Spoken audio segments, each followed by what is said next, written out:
السلام علیکم ناظرین، میں ہوں ریاض عزیز اور پروگرام ہے ایکسکلوسیو ود ریاض عزیز۔ ناظرین، میرے ساتھ اس وقت موجود ہیں کرامت علی صاحب۔ آپ ایک ادارہ ہے مزدوروں کا پائلٹ، پاکستان میں بہت اہم ادارہ ہے یہ، جو مزدوروں کی مختلف حوالوں سے ٹریننگ بھی کرتا ہے اور ان کو سپورٹ بھی کرتا ہے۔ میں ان سے اس وقت مزدوروں کے حوالے سے نہیں بلکہ ان سے چونکہ ایک طویل جو جہد ہے ان کی پولیٹیکل، ہم پاکستان کے جو سیاسی حالات ہیں اس تعلق سے تھوڑی سی ہم ان سے بات کرنے کی کوشش کریں گے۔ السلام علیکم جناب کرامت علی صاحب۔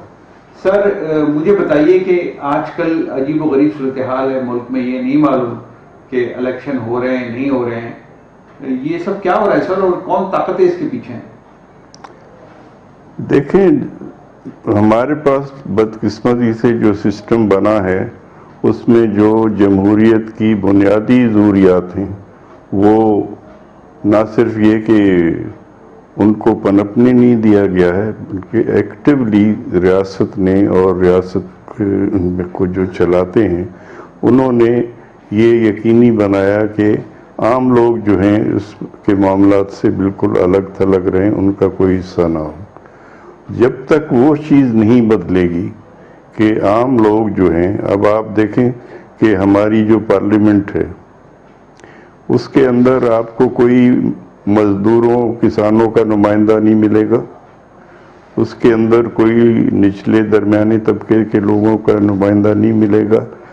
وہ 1946 میں جب آخری الیکشن ہوا تھا انگریزوں کے زمانے میں، تو اس وقت طریقہ یہ بنایا گیا تھا کہ صرف 15% لوگوں کو ووٹ دینے کا حق تھا یا الیکشن لڑنے کا حق تھا، باقی لوگوں کو حق نہیں تھا، تو ظاہر مزدوروں کسانوں کو نہیں تھا۔ لیکن اس میں انہوں نے کچھ ریزرو سیٹیں رکھی تھیں مزدوروں کسانوں کے لیے، کچھ خواتین کے لیے، اور جو پارلیمنٹ بنی تھی اس میں 90% کے قریب جو تھے وہ بڑے جاگیردار لوگ اور جو پیسے والے لوگ تھے وہ الیکٹ ہو کے آئے تھے۔ تو اب ہم جو دیکھتے ہیں کہ اب ووٹ تو 100% لوگوں کا حق ہو گیا ہے، ایڈلٹ فرینچائز ہو گیا ہے، لیکن الیکشن لڑنے کے لیے جو طریقہ کار ہے اس میں کوئی عام آدمی جو ہے وہ سوچ بھی نہیں سکتا۔ یہ جو ایک جنرل بات کر لی نا آپ نے کہ جو پولیٹیکل سسٹم ہے ہمارے یہاں، اس پہ بات آپ نے کر لی۔ میں آپ سے یہ پوچھ رہا ہوں کہ آج جو بے یقینی کی کیفیت ہے اور سیاستدان اصل میں سیاسی معاملات کو آگے بڑھانے کے لیے پنڈی کی طرف دیکھتا رہتا ہے، اس کے کیا اسباب؟ نہیں، اس کی وجوہات تو یہ ہے نا کہ جو سسٹم ہم نے بنایا، اب دیکھیے کہ جو چیزیں جو ہے جو ملک کو بنانے والی لیڈرشپ تھی اس وقت کہا کرتی تھی، ان میں سے تو کسی چیز پر عمل درآمد نہیں ہوا۔ وہ مکمل طور پر جمہوریت سے کمیٹڈ تھے، قائد اعظم خود اور ان کے ساتھ کے لوگ۔ تو ہم نے جو ہے 10 سال پہلے یہ حال دیکھا کہ ہر چیز بیوروکریسی اور فوج کے ہاتھ میں چلی گئی اور کسی اور کی کوئی آواز نہیں تھی۔ یہ 10 سال پہلے کیوں سر؟ یہ تو ایوب خان کے دور سے ہو رہا ہے۔ جی میں کہہ رہا ہوں 47 سے 58 میں آ گئے، 10 سال، وہ 10 سال تھے، ٹھیک ہے۔ تو اس میں جو آئین بنا تھا بڑی مشکل سے بنا 1956 کا، تو اس کو 2 سال کے بعد ہی جو ہے وہ اسکریپ کر دیا گیا۔ یہی حال اس وقت ہوا جس میں جو میں نے بتایا کہ جو مزدوروں کے حقوق کے حوالے سے قوانین تھے ان کو تبدیل کر دیا گیا۔ اچھا، اس میں ایک سوال میں آپ سے کر لوں اگر آپ اجازت دیں، کہ آپ کہہ رہے ہیں، آپ نے بار بار یہ کہا کہ قائد اعظم جمہوریت پہ یقین رکھتے ہیں۔ جی، ایک آپ نہیں سمجھتے کہ قائد اعظم کی غلطی یہ ہوئی تھی کہ ملک بنانے سے پہلے یا ملک بنانے کے فوری بعد کوئی آئین بنا دیتے تو زیادہ بہتر نہیں ہوتا؟ دیکھیں نا، اب قائد اعظم کو تو کتنا وقت ملا پورے، اس میں 1 سال بھی نہیں ملا تھا۔ میں نے دونوں باتیں کی سر، ملک بنانے سے پہلے یا ملک؟ جی، تو انہوں نے جو مطلب اگر آپ اس زمانے کی دیکھیں ان کی باتیں جو انہوں نے کی ہیں، جو ریزولوشن قائد اعظم نے بنوائی تھی جو پاکستان بنانے کی جس کو ہم کہتے ہیں، اس میں بالکل کلیئرلی ایک ڈیموکریٹک فیڈریشن کا تصور تھا، ٹھیک ہے، اور انہوں نے بہت واضح طور پر مزدوروں کسانوں کے حقوق کی بات کی تھی۔ اور اس نے وہ کی بہت اچھی ایک اسپیچ ہے، آپ کو اس کو دیکھیں ذرا، 1943 میں انہوں نے کی تھی. تو وہ گئے تھے رورل ایریاز میں، جا کر انہوں نے حالات دیکھے، تو واپس آ کے انہوں نے جو تقریر کی وہ بہت انٹرسٹنگ ہے کہ میں گیا ہوں، میں نے دیکھا ہے کہ وہاں لوگوں کو 2 وقت کی روٹی ملنا جو ہے وہ مشکل ہے، اور یہ جو ہمارے جو لوگ ہیں جاگیردار ہیں یا سرمایہ دار ہیں، ان کے منہ کو خون لگ گیا ہے، اور یہ جو ہر وہ چیز کرتے ہیں جو ان کے آقا ان سے چاہتے ہیں، اور اپنے لوگوں کے لیے کچھ بھی کرنے کو تیار نہیں ہے. تو انہوں نے کلیئرلی کہا کہ اگر پاکستان کا مطلب یہ ہے تو مجھے پاکستان نہیں چاہیے، اور ہم قطعاً ان لوگوں کی ریاست کوئی مدد نہیں کرے گی، ریاست ان غریبوں کی مدد کرے گی جو اس حال میں رہ رہے ہیں. یہ پاکستان بننے سے پہلے کی بات ہے. جی. میں اگر آپ سے یہ پوچھوں کہ ٹھیک ہے قائد اعظم کی جمہوریت پہ کوئی کلام نہیں، جمہوریت پسندی پہ کوئی کلام نہیں، میں سوال آئین کا کر رہا ہوں کہ اگر وہ ایک متفقہ آئین اس دور میں جو ممکن تھا ان کے اپنے دور میں وہ نہیں انہوں نے بنایا، تو یہ کہیں غلطی نہیں ہوئی آپ کے خیال میں؟ نہیں، دیکھیں نا، جو پروسیس شروع ہوا تھا، اب قرارداد مقاصد جو آئی وہ قائد اعظم کے انتقال کے بعد آئی. ان کی زندگی میں کسی کی ہمت نہیں لانے کی کہ یہ ایک اسلامی ریاست ہوگی، انہوں نے کبھی یہ نہیں کہا تھا. تو وہ قرارداد مقاصد جو ہے وہ جیل میں ڈرافٹ بھیجا گیا تھا مودودی صاحب کے پاس کہ انہوں نے اس کو اپروو کیا، کچھ اس میں ایڈ بھی کیا گیا، تو وہ اپنا لیا گیا. کیونکہ یہ سارے لوگ جو تھے جو الیکٹ ہوئے تھے یہ اسی آئین کے تحت ہوئے تھے نا، جو 1935 کا وہ انڈیا ایکٹ تھا. اس میں اگر آپ کو یاد ہو کہ جب 1937 میں الیکشن ہوا تھا تو بہت سارے جو بڑے ذمہ دار لوگ تھے یو پی والے، وہ مسلم لیگ چھوڑ کے چلے گئے تھے. انہوں نے ایک نئی پارٹی بنائی جس کا نام تھا ایگریکلچرسٹ پارٹی. انہوں نے کہا یہ سارے جو نواب یامین وغیرہ تھے کہ یہ قائد اعظم جو ہے یہ کمین لوگوں کو ہمارے سر پہ مسلط کرنا چاہتے ہیں، کیونکہ قائد اعظم نے الیکشن کے لیے مڈل کلاس کے لوگوں کو ٹکٹ دے دیے تھے، جو وکلا وغیرہ کو. تو یہ سب نکل کے اس کے خلاف لڑے تھے الیکشن، جو ہار گئے، کچھ جیتے کچھ ہار گئے. لیکن میں کہہ رہا ہوں کہ پوزیشن ان کی یہ تھی کہ یہ کمینوں کے حوالے ہمارا کام کرنا. تو الیکٹ ہو کے تو میجورٹی میں وہی آئے تھے پھر، تو وہ بیٹھے ہوئے ایسا آئین کیسے بننے دیتے جس کی قائد اعظم کو ضرورت تھی. اچھا ٹھیک، یہ بتائیے کہ آج جو صورتحال ہے سر، چلیے کرنٹ پالیٹکس پہ بالکل بات کرتے ہیں اسپیسیفک کر کے. جنرل عاصم آ گئے، جنرل باجوہ کے بعد عمران خان زیر اطاعت ہے. عمران خان کو مسلط بھی فوج نے کیا تھا، ہٹا بھی فوجی رہی ہے. کیا آپ دیکھ رہے ہیں کیا ہونے جا رہا ہے ملک میں سر؟ دیکھیں جو صورتحال اس وقت ہے یہ جمہوری ڈیولپمنٹ کے حق میں نہیں ہے. اور ایک چیز جو ہے اگر آپ غور سے دیکھیں، جو پہلے ہم بات کر رہے تھے مزدور تحریک کے بارے میں، کہ دنیا میں کہیں بھی مثال نہیں ملتی ہے کہ جس ملک میں مضبوط جو ہے ایک مزدور تحریک نہیں ہے وہاں پر ڈیموکریسی نہیں آئی ہے. ڈیموکریسی کے لیے مضبوط مزدور تحریک کا ہونا بہت ضروری ہے. تو جب تک وہ ہماری ریاست اس کو بننے نہیں دیتی ہے. ابھی آپ دیکھیں ایک چھوٹا سا ملک ہے نیپال، ہمارے سارک کا ممبر بھی ہے، انہوں نے کیا اصلاحات کی ہیں. ہمیں بہت ریڈیکل، یہ یہاں کہتے ہیں جی مشین لگا دو تو جعلی ووٹ نہ پڑے. جعلی ووٹ کا مسئلہ نہیں ہے، بات یہ ہے کہ کیا ہم ایک حقیقی معنوں میں نمائندہ پارلیمنٹ بنانے کو تیار ہیں جس میں سماج کا کوئی بھی حصہ، کوئی بھی طبقہ، کوئی بھی جو ہے کمیونٹی اس پارلیمنٹ سے باہر نہ ہو. یہ نیپال والوں نے کر کے بتایا. ان کی آبادی کراچی کی آبادی جتنی ہے یا اس سے بھی کم ہے. انہوں نے بنائی اتفاق رائے پیدا کیا کہ ہمیں بادشاہت کو ختم کرنا ہے، ہم نے حقیقی معنوں میں جمہوری ملک بنانا ہے، لینڈ ریفارم کرنی ہے، مزدوروں کسانوں کے حقوق ماننے ہیں۔ تو انہوں نے مل کے جو ایک کانسٹیٹیوئنٹ اسمبلی بنائی، اس میں 610 سیٹیں رکھی انہوں نے، یعنی 2.5 کروڑ کی آبادی، 610 سیٹیں۔ آپ کی جو ہے کتنی آبادی ہے، آپ کتنے الیکشن کمیشن میں جھگڑا کہ اس سال سیٹیں نہیں بڑھائیں گے، اس دفعہ اگلی دفعہ دیکھتے ہیں۔ اچھا یہ بتائیے، تو انہوں نے صرف آبادی کے اوپر کر دیا۔ بات یہ ہے نیپال میں کا میں آپ کو اس لیے بتا رہا ہوں کہ ہم سے زیادہ غریب ملک ہے، تعلیم کی بھی کمی ہے، لیکن انہوں نے اتفاق رائے کیا کہ ہمیں جمہوری ریاست بنانی ہے۔ حالانکہ وہاں بادشاہت تھی، اور ایک واحد وہ ہندو ریاست تھی۔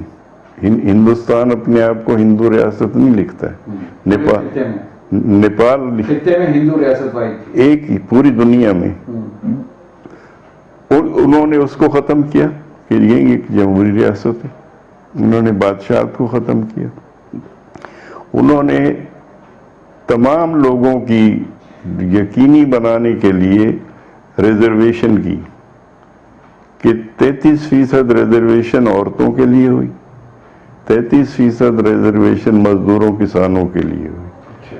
اس کے علاوہ 10 سیٹیں جو ہے وہ پروفیشنل لوگوں کے لیے وہ پریزیڈنٹ نامینیٹ کرے، ٹیکنوکریٹ۔ تو آدھا الیکشن جو تھا وہ کانسٹیٹیوئنسی بیس تھا، اور آدھا الیکشن پروپورشنل ریپرزنٹیشن، کہ جس پارٹی کو جتنے ووٹ ملے ہیں وہ۔ تو 300 سیٹیں جو تھیں وہ الیکٹ ہوئیں کانسٹیٹیوئنسی بیس پہ، 300 اور 10 جو ہے وہ نامینیٹ۔ اچھا، پاکستان میں یہ ہو سکتا ہے کہ کیوں نہیں ہو سکتا ہے؟ دنیا بھر میں جو ہے جہاں جمہوریت آئی ہے وہاں پروپورشنل جو قوتیں بیٹھی ہیں وہ ہونے دیں گی نہیں، تو وہ تو جب تک ہم ڈیمانڈ ہی نہیں کریں گے تو کیسے ہوگی؟ ہمیں یہ ڈیمانڈ کرنی چاہیے کہ ایک حقیقی ریپریزنٹیٹیو پارلیمنٹ ہو۔ جو پولیٹیکل پارٹیز حکومتوں میں بیٹھی رہتی ہیں، پاکستان پیپلز پارٹی اس میں سب سے بڑی ہے، نون لیگ ہے، وہ یہ ہونے دیں گی؟ دیکھیں نا، بات پھر وہیں آ جاتی کہ جن کو نمائندگی ملنی چاہیے اگر وہ نہیں اٹھائیں گے تو کوئی اور نہیں کرے گا، اگر وہ اٹھائیں گے تو پھر وہ فیصلہ کر سکتے ہیں کہ ہم کس کو ووٹ دیں گے، اپنی پارٹی بنائیں، اپنی جو تحریک جو ہے بنائیں مزدوروں کی مضبوط۔ تو یہ کام وہاں ہوا ہے۔ اس وقت آج جو سیاسی جماعتیں ملک میں ہیں اس میں سے کوئی ہے آپ کی نظر میں تھوڑی بہت جمہوریت پسند، یا صرف اقتدار پسند پارٹیاں ہیں؟ بنیادی طور پہ اقتدار پسند ہے، بنیادی طور پہ۔ کچھ ہیں جو تھوڑا بہت جو ہے وہ مطلب حصہ لوگوں کو دینے کے بارے میں سوچتی ہیں، لیکن کمٹمنٹ کے صحیح معنوں میں ایک جمہوری نمائندہ پارلیمنٹ کے ذریعے جو ہے جس میں عوام کا ہر حصہ بیٹھا ہوا ہو اور اپنی بات خود کر سکے، اس کے بغیر ہم آگے نہیں بڑھ سکیں گے، اور وہ ابھی تک ہمارے ہاں زیر بحث نہیں ہے۔ اچھا، اس کو لانے کی ضرورت ہے۔ تو وہ لانے کی خواہش تو ہو سکتی ہے سر، اس میں تو یونٹی چاہیے، اس میں تو ایک تحریک چاہیے، اس میں تو ایک پلیٹ فارم چاہیے جو مزدوروں کے پاس یا ملک کے اس طبقے کے پاس وہ پلیٹ فارم نہیں ہے کہ جو مسائل زدہ ہے، جو پسا ہوا طبقہ ہے اس ملک کا، وہ تو ایک پلیٹ فارم پہ جمع نہیں ہے نا، وہ تو منقسم ہے۔ تو اب یہ تقسیم میں اپنا اسٹیبلشمنٹ بھی ایک کردار کچھ نہ کچھ ادا کرتی ہے۔ میرا سوال آپ سے یہ ہے کہ آئندہ الیکشن جو یہ کہا جا رہا ہے کہ وقت پر نہیں ہوتے نظر آ رہے، آپ کو کیا نظر آ رہا ہے؟ بالکل یہی ہو رہا ہے، جو پلان جس طرح سے بن رہا ہے اس وقت پہ تو نہیں ہو رہے نا۔ اب دیکھیں جو 2 صوبوں میں حکومتیں جو ڈیزالو کی گئی تھی اس کو 90 دن میں ہونا چاہیے تھا نا، اب اس کو تو سال ہونے کو آنے ہوا۔ تو اس میں تو سب سے بڑی پاکستان پیپلز پارٹی جو آئین کا اپنے آپ کو بانی کہتی ہے، وہ بھی اسی لائن میں کھڑے تھے، وہ کہتے تھے نہیں ہونا چاہیے، لیکن ایک اہم نقطہ تو ہے نا سر اس میں کہ وہ انہوں نے بھی ایک آئینی شپ اس کے سامنے رکھی تھی کہ آئین کی شپ یہ ہے کہ مردم شماری ہو اور مردم شماری کے نتائج آئیں اور پھر نئی حلقہ بندیوں کے نئی مردم شماری کے تحت حلقہ بندیاں ہوں، پھر الیکشن۔ دیکھیں ریفارمز کی جہاں کی بات ہے نا، دیکھیں اب آپ ہر چیز کو آبادی سے نہیں کر سکتے، اب آپ کو دیکھنا ہے، یہ بلوچستان ہے، آپ کی 5% آبادی ہے، لیکن 45% وہ رقبہ ہے پاکستان کا. تو ایک حلقہ آپ وہاں جو بنائیں، جو کراچی شہر پورے سے بھی جو ہے وہ بڑا بنتا ہے، اور وہاں جب ایک دفعہ کوئی جو امیدوار ہے گیا تو پھر وہ 5 سال میں شاید ایک آدھ دفعہ ہی اور جائے گا. نہیں سر، ایک دفعہ بھی نہیں جاتا. وہی تو میں کہہ رہا ہوں کہ ہمیں اس صورتحال کو بھی بدلنا ہوگا کہ نمائندگی کس طرح سے ہونی چاہیے. تو جو لوگ اوپر بیٹھے ہیں وہ یہ ہونے نہیں دینا چاہتے، خود بلوچستان نہیں، میں کہہ رہا ہوں سردار ہیں وہ یہ نہیں ہونے دیتے. ابھی میں کہہ رہا ہوں ابھی ہمارے اندر بھی دیکھیں، ہم نے جو 18ویں ترمیم کے ذریعے آرٹیکل 25 سے ڈالا آئین میں کہ ہر بچہ جو 5 سال سے 16 سال کی عمر کا ہے اس کو مفت لازمی تعلیم کا حق ہے. یہ 2010 میں ہوا. 2010 میں جتنے بچے اسکول سے باہر تھے آج اس سے 4 گنا زیادہ ہیں. 3 کروڑ بچے اسکول سے باہر ہیں. کیا ہم لوگ مزدور تحریک سے اس کو ایشو کو نہیں اٹھاتے؟ وہ ہیں تو پھر کس کے بچے؟ مزدوروں کے بچے. بالکل، کس کے بچے؟ اس میں کوئی شک نہیں. اچھا، اس میں اگر آپ سے میں گزارش کروں کہ ایک کمپیریزن مجھے دے دیجئے. ایک عمران خان کی حکومت گزری اس ملک میں، ایک یہ جو حالیہ جو پی ڈی ایم کی حکومت تھی یہ گزری، یعنی اتحادی حکومت کہہ لیجیے آپ اسے. کیا کمپیریزن آپ کر رہے ہیں اور کیا آپ دیکھ رہے ہیں کہ اس میں کوئی فرق تھا یا ایک ہی صف میں کھڑے ہو گئے محمود ایاز؟ دیکھیے، آپ ایک انڈیکیٹر دیکھ لیں کہ 1988 میں جو آئی ایم ایف کے ساتھ معاہدہ ہوا وہ اسی طرح جاری رہا جتنی بھی حکومتیں بدلی. کسی حکومت نے یہ نہیں کہا کہ بھئی یہ ہماری پارلیمنٹ نے منظور نہیں کیا. کیسے وہ 3 یعنی 60 سال کا عرصہ اس کا ہے جو لون آ رہے ہیں. اس کا مطلب آپ 3 نسلوں کی بات کر رہے ہیں. ان بیچاروں نے کیا گناہ کیا ہوا ہے کہ ان کے نام پر آپ ابھی قرضہ لے رہے ہیں اور وہ اسکول پہ خرچ نہیں ہو رہا ہے، وہ پرانے قرضے ادا کرنے پہ ہو رہا ہے. وہ پرانے قرضے لے کے آپ نے کہاں لگائے تھے؟ کوئی غریبوں کے کام آئے؟ نہیں، وہ ملک پہ تو ہے نا. وہ خرچ کہاں ہوئے، کس کی جیب میں گئے، تو الگ سب نہیں، میں کہہ رہا ہوں کہ یہ بات دیکھنے کی ہے نا. تو کسی بھی حکومت نے اس کو نہیں چیلنج کیا. جب 1988 کا الیکشن ہوا اور نئی پارلیمنٹ بنی، ہم لوگوں نے، ہمارے ایک دوست نے وہ معاہدہ جو آئی ایم ایف سے ہوا تھا، یہ پبلک تو کرتے نہیں ہیں، اس کی کاپی حاصل کی. ہم نے تمام ممبران جو اسمبلی میں آئے تھے ان کو ایک ایک کاپی بھیجی کہ بھئی اس کو پڑھیں. اور یہ 3 دن پہلے الیکشن سے جو ہے یہ ہمارے اوپر مسلط کر دیا گیا. غیر قانونی، غیر آئینی حکومت تھی. میرا سوال سر تھوڑا سا فوکس کر لیجئے. میں یہ جاننا چاہتا ہوں کہ کیا اس نظام کو، یعنی ہم پیپلز پارٹی کو بھی ایک ہی خانے میں رکھیں؟ سوال میرا یہ تھا بیسیکلی کہ یہ عمران خان اور پیپلز پارٹی اور نون لیگ یہی بڑی جماعتیں تھیں.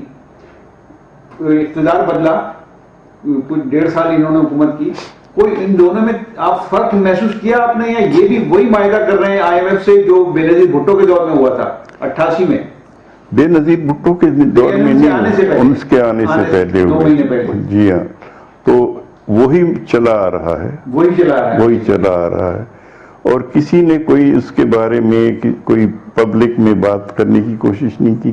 دیکھیں، لاطینی امریکہ کے بہت سے ملکوں میں یہ آئی ایم ایف کا وہ چلتا تھا، لیکن وہاں جب حکومتیں بدلی، جمہوری حکومت آئی، ان لوگوں نے کہا کہ جی آپ اس سارے کو ہمارے ساتھ ری ورک کریں. جتنا ہمارا قرضہ ہے، ہم اتنا سود دے چکے ہیں، تو ہمارا اس کے جو ری ورک کرنا چاہیے. اور کروایا انہوں نے. ہمارے ہاں کوئی اس طرح کی بات کرنے کو تیار نہیں. اور اس جو آپ پالیسی کی بات کر رہے ہیں، تو جب تک آپ فنڈامنٹل جو اکنامک پالیسی اس کو نہیں بدلیں گے، آپ اسی کو چلائیں گے، تو آپ میں اور دوسرے میں کوئی فرق. سر وہ تو آخر میں جاتے جاتے یہ معاہدہ کر گئے آئی ایم ایف والے کہ وہ عمران خان سے بھی انہوں نے علیحدہ ملاقات کی اور اس وقت کی حکومت کو، یعنی پی ڈی ایم کی حکومت کو پابند کیا کہ ہم جو آپ سے معاہدہ کر رہے ہیں یہ نہ صرف آپ اس کو پورا کریں گے بلکہ نگراں حکومت بھی کرے گی، اور ادھر عمران خان سے بھی جا کے کہا کہ اگر آپ آ گئے حکومت میں تو آپ کو بھی فالو کریں گے. تو ایسی صورت میں کیسے ہم تبدیلی نہیں تو وہ تو دیکھیں نا، اب اس کا جس کو نقصان ہو رہا ہے ان لوگوں کو اٹھنے کی ضرورت ہے، یہ عام پبلک کو اٹھنے کی ضرورت ہے. کیونکہ اب ہر روز ٹی وی پہ آپ دیکھ رہے ہیں کہ کچھ نہ کچھ لوگوں کے انٹرویو ہو رہے ہیں جو بتاتے ہیں کہ جی ہم 2 وقت کا کھانا نہیں کھا سکتے، اتنی تنخواہ ہے اور اس سے سر کیا ایک وقت نہیں ہو سکتا، اتنے بجلی کے بل آ رہے ہیں. ایگزیکٹلی.